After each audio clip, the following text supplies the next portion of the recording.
నమస్కారం. ఈటీవీ 360కి స్వాగతం. ముందుగా ప్రధానాంశాలు. వచ్చే నెల 3 నుంచి కుటుంబ డిజిటల్ కార్డులపై ఇంటింటి పరిశీలన. నియోజకవర్గాల్లో ఒక గ్రామీణ, ఒక పట్టణ ప్రాంతంలో పైలట్ ప్రాజెక్ట్. బఫర్ జోన్ ఎఫ్టీఎల్లోని ఇళ్లను ఎప్పటికైనా తొలగించాల్సిందే. మూసీ నుంచి ఎవరిని బలవంతంగా తరలించడం లేదన్న దాన కిషోర్.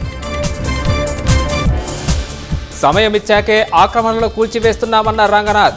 విద్యా సంవత్సరం ముగిశాక అక్రమ నిర్మాణాలపై చర్యలని వెల్లడి. ఇళ్లను ఖాళీ చేసేందుకు ముందుకొస్తున్న మూసీ నిర్వాసితులు. 2 పడక గదులకు వెళ్లేందుకు పలు కుటుంబాల సుముఖత. మూసీపై అఖిలపక్ష సమావేశం నిర్వహించి ముందుకెళ్లాలన్న బీఆర్ఎస్. బాధితులకు అండగా ఉంటామని హరీష్ రావు భరోసా. అర్బన్ నక్సల్స్ సానుభూతి పరులతో కాంగ్రెస్ హైజాక్. జవాన్ల త్యాగం హస్తం పార్టీకి తెలియదని ప్రధాని విమర్శ. పశ్చిమాసియాలో తారాస్థాయికి చేరుకున్న బాంబు దాడులు. ఇజ్రాయెల్ ఐడిఎఫ్ దాడుల్లో హెజ్బొల్లా అధినేత హసన్ హతం.